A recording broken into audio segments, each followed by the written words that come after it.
La regla era clara. Ese crucifijo tenía que estar en la puerta trasera de la casa, la que daba hacia el panteón, sobre todo en Semana Santa. No sé por qué, eso dijo mi abuela cuando me encargó esa tarea. Pero aquella madrugada de Viernes Santo que lo olvidé, un ruido me despertó. Me asomé por la ventana y vi algo caminando entre las tumbas, algo que se dirigía hacia mi casa. Buenas noches, comunidad, y bienvenidos a estos episodios de Semana Santa.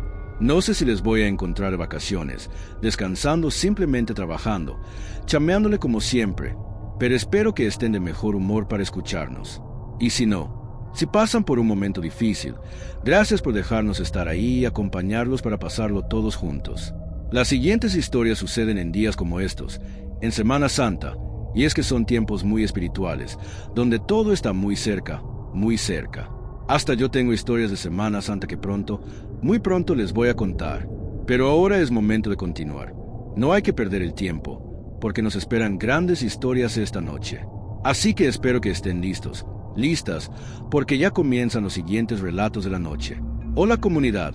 Esto que voy a contar ocurrió cuando yo era niño, pero cada Semana Santa lo recuerdo con mucha claridad. Mi abuela siempre decía que había cosas que uno debía hacer aunque no entendiera por qué. Yo nunca le pregunté demasiado, hasta que una noche descubrí que tenía razón. Nosotros vivíamos en una casa que quedaba pegada a un panteón, literalmente pegada. La parte de atrás de la casa tenía una reja que daba directo hacia las tumbas. Mi papá siempre decía que esa casa había sido muy barata precisamente por eso, pero que para nosotros era conveniente porque cruzando el panteón yo llegaba muy rápido a la escuela. Desde muy chico recuerdo una costumbre de mi abuela. Todas las noches, justo a medianoche, tomaba un crucifijo pequeño que guardaba en un mueble de la sala, lleno de sus santos, y caminaba hasta la puerta de reja que daba hacia el panteón. Lo colocaba ahí, colgado de un clavo que estaba junto al marco de la puerta. Nunca hacía ruido ni no decía nada. Solo salía y lo ponía ahí y lo recogía ya en la mañana. Yo lo veía desde niño y siempre me dio curiosidad, pero cuando le preguntaba para qué lo hacía, ella respondía lo mismo. Es una costumbre vieja nada más.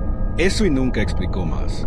Con los años dejó de hacerlo algunas noches porque ya estaba grande y le dolían mucho las piernas, pero siempre que llegaba Semana Santa era muy estricta con eso. No podía faltar el crucifijo. Por más mal que se sintiera, por más adolorida que anduviera, todas las noches de Semana Santa salía y lo colocaba. En el 2009 mi abuela se enfermó. La tuvieron que llevar al hospital y empezó a empeorar muy rápido. Un día antes de que se la llevara me llamó a su cuarto y me pidió algo. Me dijo que mientras ella no estuviera en casa, yo debía ponerle crucifijo en la puerta de la reja todas las noches. No me explicó nada más, solo me dijo que lo hiciera exactamente como ella lo hacía. Yo tenía miedo de hacerlo, porque esa puerta daba directo hacia el panteón y de noche todo se veía completamente oscuro. Apenas se distinguían las cruces y algunas lápidas blancas entre los árboles. Aún así lo hice. Todas las noches, a medianoche, caminaba hasta la puerta, colgaba el crucifijo y regresaba corriendo a la casa. Siempre tenía la sensación de que alguien me estaba mirando desde el panteón. No veía nada, pero como que sentía esa mirada. Pasaron algunas semanas así hasta que llegó Semana Santa. Mi abuela ya no volvió a la casa. Murió el Viernes Santo del 2009. Ese día fue muy confuso para todos. Mis papás iban y venían del hospital, hablando con médicos, arreglando papeles. En la tarde regresaron a la casa un momento y luego volvieron a salir para terminar los trámites. Me dejaron a mí y a mi hermana solos. Ella es 2 años mayor que yo. Estábamos en la sala viendo la televisión cuando nos dimos cuenta de que ya era tarde. Nadie estaba pensando en otra cosa más que mi abuela, ni siquiera estaba poniendo atención a lo que veíamos en la tele. Lo poníamos para no estar en silencio. Lo poníamos para, según nosotros, no pensar en la muerte en que se había ido. Pero evidentemente no funcionó. Y por eso creo que esa noche yo olvidé poner el crucifijo. Simplemente se me pasó. Estaba como aturdido por el dolor, por la sorpresa. No sé a qué hora fue exactamente cuando escuchamos el ruido. Fue el sonido de la reja abriéndose. Era un sonido muy claro, como cuando alguien empuja una puerta vieja de metal. Mi hermana y yo nos quedamos en silencio. Sabíamos perfectamente qué puerta era, porque la de enfrente era de madera. Y no, la que sonaba no era esa. La puerta que se abrió es la que daba al panteón. Nos levantamos y nos asomamos por la ventana que daba hacia el patio de atrás. Y ahí fue cuando vimos que había varias personas caminando entre las tumbas. Caminaban lentamente, casi en fila, dirigiéndose hacia nuestra casa, hacia la reja abierta de par en par. No pude distinguir bien sus caras. La luz de la luna apenas iluminaba las siluetas, pero eran claramente personas. Vimos que entraron al patio por la reja y venían directo hacia la puerta trasera de la casa, la de la cocina. Mi hermana me agarró del brazo y me preguntó qué estaba pasando. Yo tampoco entendía nada, pero en ese momento recordé algo. El crucifijo. Corrí hacia la sala. Lo tomé de la mesa donde siempre lo dejábamos y fui hasta la puerta de la cocina. Al menos ahí lo colgué en el marco, justo frente a la puerta. En cuanto lo hice, escuchamos algo afuera. Eran voces, varias voces al mismo tiempo. Sonaba como si quisieran hablar, como si intentaran decirse algo entre ellas, pero las palabras no salían completas. Era un murmullo extraño, entrecortado, que venía del otro lado de la puerta.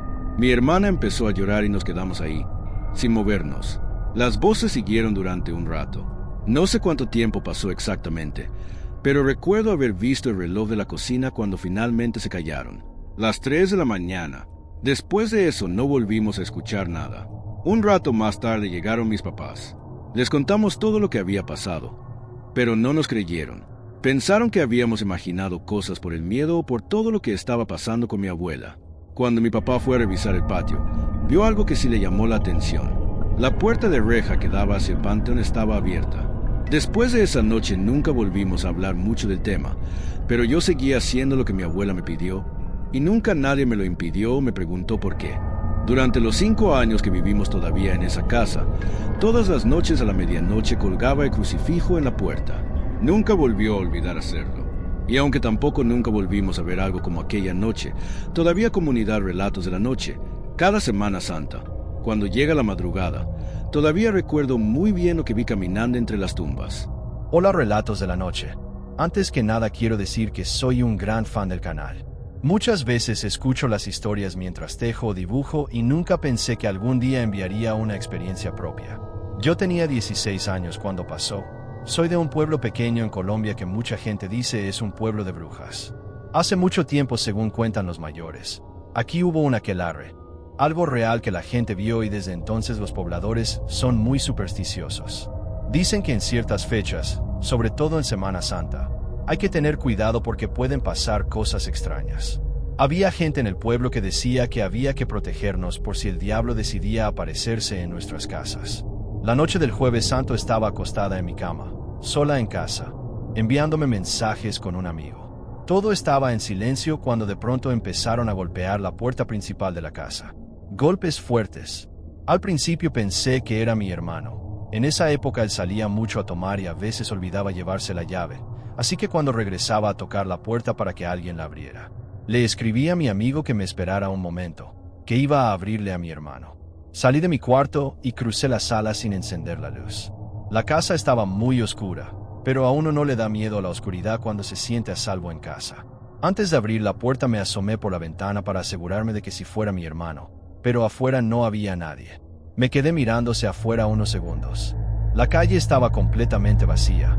No había nadie y aún así los golpes seguían. Yo estaba viéndose afuera, viendo claramente que no había nadie frente a la puerta y los golpes se seguían escuchando, cimbrando la puerta.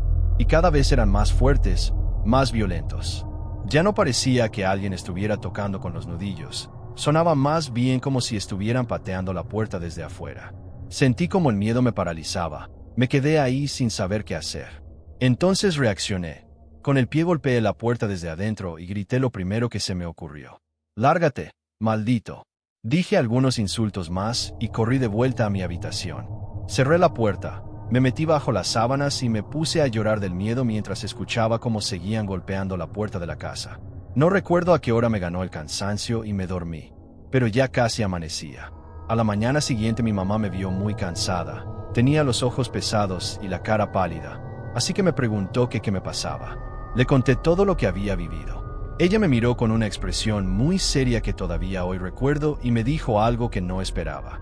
«Por eso, hija, por eso en Semana Santa uno debe acostarse temprano. No respetaste eso y te espantaron.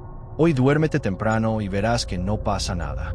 Esa noche intenté hacerle caso, pero era imposible. Cada vez que cerraba los ojos recordaba los golpes en la puerta. Pasada la medianoche, por fin el sueño empezaba a vencerme y escuché algo. Era un murmullo, venía de la sala. Abrí los ojos de inmediato y me quedé en silencio, tratando de escuchar mejor. Entonces volvió a oírse, esta vez mucho más claro. Era una voz grave, muy grave, que hablaba en un idioma que no entendía. No puedo describir bien cómo sonaba, solo sé que era una voz horrible, como si estuviera hecha para incomodar a quien la escuchara. Empecé a llorar del miedo.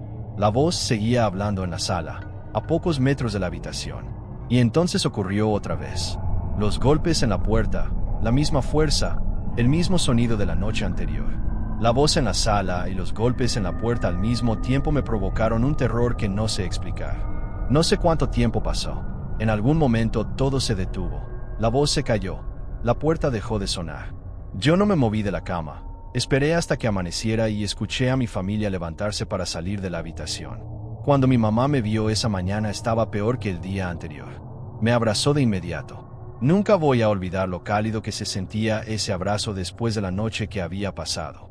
Mientras me sostenía me dijo algo que todavía recuerdo. Mi amor, el diablo anda suelto porque Jesús está muerto y vino a molestarte. Yo no le había contado nada de lo que pasó esa segunda madrugada.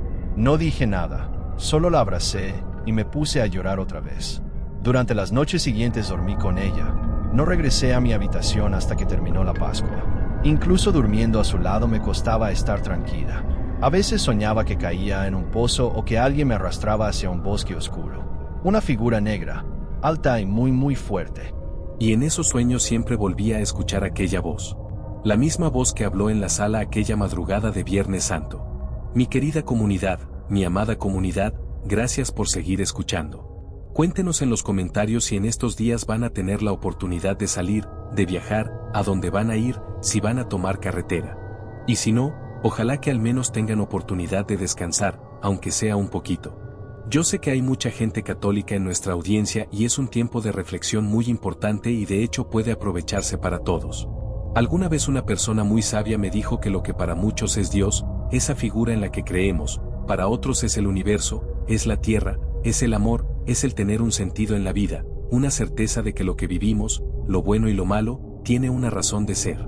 Y creo que no está mal buscar eso, sea lo que sea, para cada quien, si pueden hacerlo. Conecten con ese lado espiritual dentro de ustedes, si alguna vez tienen oportunidad, porque mucha gente lo busca en momentos difíciles, pero me decía esta misma persona que tenemos que aprender a reconocer esa luz, la de Dios, sea lo que sea para ti, aun cuando no haya oscuridad. Y con esto no les estoy diciendo que crean en algo en específico o en alguna deidad, hasta la meditación puede servirles, solo digo que a lo mejor es un buen momento. En fin, me encantaría platicar de estos temas profundos del universo con ustedes, pero venimos a escuchar historias a terror, ¿verdad? Así que continuamos con más historias esta noche. Hola Aurel, me llamo Valerie, te voy a contar algo que me pasó el año pasado en Semana Santa. Fui a visitar a mi familia a un pueblo de Ahome, en Sinaloa. Ya tenía casi 3 años sin ir, así que todo se sentía medio distinto, como cuando vuelves a un lugar que conoces bien, pero al mismo tiempo ya no estás acostumbrado a él. Esa tarde de Jueves Santo quedé con un amigo para salir un rato, me dijo que había un lugar de snacks en la villa de Ahome que estaba bueno, así que nos fuimos para allá, quedaba como a 20 minutos del pueblo. Llegamos todavía con algo de gente en la calle, pedimos comida, unas papas y unas bebidas, y nos quedamos ahí un buen rato platicando. Nos pusimos al día con todo lo que había pasado en esos años, quien se había ido a trabajar a otro lado, quien había regresado, los chismes nuevos del pueblo, todo eso que siempre termina saliendo cuando te encuentras con alguien después de mucho tiempo. El ambiente estaba de hecho muy tranquilo, de lo más normal, absolutamente nada raro, hasta que decidimos regresar. Eran casi las 11:45 de la noche cuando salimos de ahí, a esa hora ya no quedaba casi nadie en la calle, y en cuanto tomamos la carretera se sintió el cambio, no había alumbrado y la oscuridad era bastante profunda, de esas en las que apenas alcanzas a ver el camino que iluminan los faros del carro. A los lados había puro monte, árboles bajos, tierra, y ese olor húmedo que queda en el aire cuando la noche ya está bien avanzada. Íbamos manejando sin problema, hablando todavía de algunas cosas, cuando al acercarnos a una curva, antes de llegar a un río, vimos algo adelante. Primero pareció una sombra moviéndose en medio de la carretera, mi amigo se sacó de onda y bajó un poco la velocidad, y entonces lo distinguimos mejor, era un hombre montado en un caballo que estaba cruzando lentamente el camino. Y bueno, al principio no nos pareció tan raro, pensamos que podía ser algún ranchero que regresaba a su casa, o alguien que había estado tomando en algún lado y andaba regresando por ese camino. En esos lugares todavía se ven muchos caballos, así que tampoco fue algo que nos alarmara de inmediato. Aún así le pedí a mi amigo que redujera más la velocidad para pasar con cuidado. Nos fuimos acercando poco a poco hasta que el carro quedó casi a su lado. Fue ahí cuando lo vimos bien, y ahí fue cuando todo empezó a sentirse mal. Lo primero que me llamó la atención fueron sus ojos. No eran ojos normales, brillaban en la oscuridad de una forma muy extraña, como cuando los faros del carro iluminan los ojos de un animal en el monte y reflejan la luz. Era ese tipo de brillo fijo, intenso, pero pequeño también. No resplandecían, era un extraño brillo adentro de los ojos. Intenté verle bien la cara para entender qué estaba pasando, pero no se distinguían facciones. Era como si su cabeza entera estuviera cubierta por algo, como una tela oscura que caía hacia los lados. No se veían rasgos, ni boca, ni nariz, solo esa silueta y esos ojos. Pasamos junto a él sin decir nada. En ese momento ninguno de los dos comentó ni una palabra, pero los dos nos quedamos mirando hacia adelante en silencio, como tratando de procesar lo que acabábamos de ver. Avanzamos unos metros más y entonces miré por el espejo retrovisor, y ahí seguía. Los ojos brillaban todavía en la oscuridad detrás de nosotros. Pensé que en unos segundos lo perderíamos de vista, porque el carro ya había avanzado bastante, pero no ocurrió. Esa cosa seguía ahí, exactamente igual. No parecía más pequeño ni más lejos, era como si la distancia no cambiara, como si se hubiera pegado a nosotros. Miré otra vez atrás unos segundos después, y seguía ahí. No importaba cuánto avanzábamos, ni que tan rápido acelerara, no se quedaba atrás. En ese momento, comunidad, el ambiente dentro del carro cambió por completo. El aire se sentía denso, se sentía en la nariz, incómodo. Nadie decía nada, solo se escuchaba el motor acelerando. Un poco más adelante vimos algo, una luz. Pasamos junto a un pequeño altar que estaba a la orilla de la carretera. La gente de allá lo va a reconocer, tiene imágenes de santos, algunas veladoras encendidas y flores ya medio secas alrededor. Ninguno de los dos somos personas exactamente devotas, pero en ese momento ver ese altar nos dio una sensación extraña de alivio, como si por un instante el miedo se hubiera calmado, como si hubiéramos encontrado ayuda. Volví a mirar el retrovisor y ya no había nada, el caballo ya no estaba, el jinete gracias a Dios tampoco, la carretera detrás de nosotros estaba completamente vacía. Aún así la sensación no desapareció, sobre todo cuando nos alejamos. Seguimos avanzando hasta llegar al río y ahí todo estaba todavía más oscuro. El sonido del agua se escuchaba a lo lejos y el camino ya parecía hasta más solitario que antes. Por un momento tuve la sensación, el miedo de que esa figura volviera a aparecer en cualquier momento, en cualquier parte del camino, como si ese lugar le perteneciera o como si nos estuviera observando desde algún punto del monte, pero ya no volvió a aparecerse. Después de cruzar el río intenté romper la tensión haciendo una broma. Le dije a mi amigo que seguro habíamos visto un fantasma y que ojalá que no se nos volviera a aparecer más adelante enfrente del carro. Pensé que se iba a reír pero no lo hizo, siguió manejando igual de serio y fue ahí cuando por fin empezamos a hablar de lo que habíamos visto. Coincidimos en lo mismo, no tenía una explicación normal, no podía ser algo real. Ninguno de los dos había visto algo así antes y los dos recordábamos exactamente lo mismo, especialmente esos ojos, esos malditos ojos brillando en la oscuridad. Los dos sentíamos que se clavaban directamente en nosotros. Cuando llegamos al pueblo cada quien se fue a su casa. Esa noche ninguno de los dos pudo dormir y hasta hoy seguimos recordándolo igual, como si hubiera pasado ayer. Desde entonces entendí algo que muchas veces había escuchado decir a la gente en esas fechas pero que nunca había tomado demasiado en serio, que en Semana Santa es mejor no salir de noche.